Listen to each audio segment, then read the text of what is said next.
Good morning, children.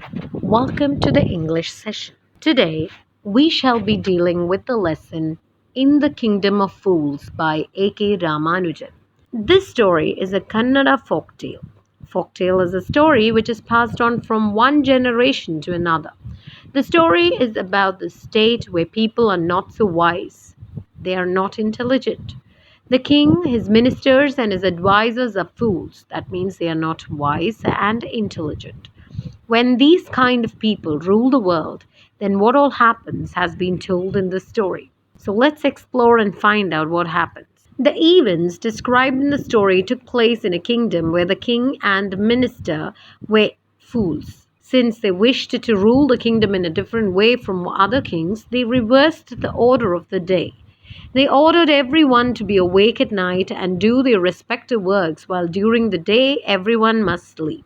Since it was an order from the king, everyone followed this foolish practice. One day, a guru and disciple reached the city. Even though it was broad daylight, no one could be seen anywhere. But after the sunset, when it was growing dark, much to their surprise and disbelief, the whole town woke up and went about with their business. When they went to buy some groceries, giving them more surprise, they knew that everything cost only a single dudu there. But after cooking and having their food, the Guru realized that it would not be wise and safe to live in a kingdom of such foolish people. Hence, he suggested his disciple that they must leave that place as soon as possible. But the disciple, a glutton, was unready to do so, as all food items were cheap there. The Guru tried to convince him things, but all in vain. At last the Guru left the place and the disciple stayed back there. He ate to his fill every day and grew fat. One bright day, a thief broke into a rich merchant's house by making a hole on the wall.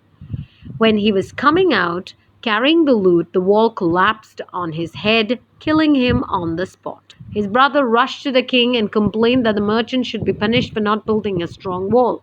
The king summoned the merchant, but the merchant explained that he had nothing to do with that accident since the wall had been built during his father's time. But he added that he knew the man who built the wall. The king summoned the man, the bricklayer, an old man now.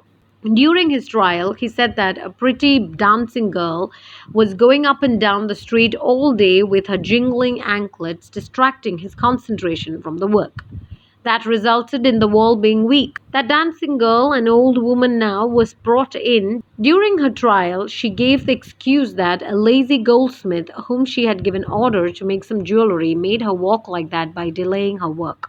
When the goldsmith was brought for the trial, he explained that he had to delay her work since a rich merchant forced him to complete their work first. When the king asked who was that rich merchant who was the root cause of all those problems, it turned out that the rich merchant was none other than the first accused merchant's father. The king then observed that as the son inherited all his riches, so he must inherit the result of all his sins and faults too.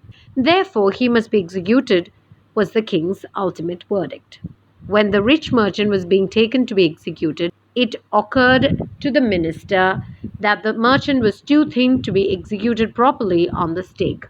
So the king and the minister decided that on behalf of him, a fat man should be executed. When the servants searched for a fat man, their eyes fell on the disciple, a bulky fellow now. Though he pleaded that he was an innocent sannyasi, the servants did not listen to him and carried him to the place of execution. When he was face to face with death, he remembered his guru's words of wisdom that it was unsafe to live there. Anyway, he prayed to his guru to hear his cry. The guru, who had magical powers, knew everything in a vision and rushed to save his disciple. As soon as he arrived, he scolded his disciple first and then whispered him something.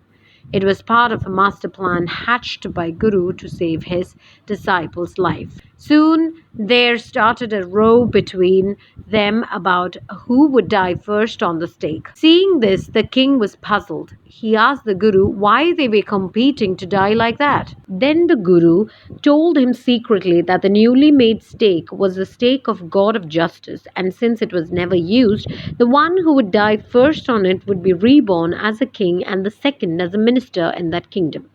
The king was thrown into a deep thought. He discussed the matter with his minister. Since both of them didn't want to lose the power and the kingdom in their second birth also, they decided that they would go on the stake and get killed. Thus, both of them went to the prison secretly at night, released the guru and disciple, put themselves into their places, and promptly got executed. The people were shocked to know the sudden death of king and the minister. They discussed the future of the kingdom and all on a sudden thought of the guru and disciple. They were actually planning to leave the city secretly. The people approached them and requested them to be their new king and minister. After some hesitation, the Guru agreed to rule the kingdom on the condition that they would change all the foolish old laws. The night would again be night, and the day would again be day, and nothing could be brought with the Dudu. Thus, eventually, the kingdom of fools became like any other place. With that, we have come to the end of our session. Thank you, and have a nice day.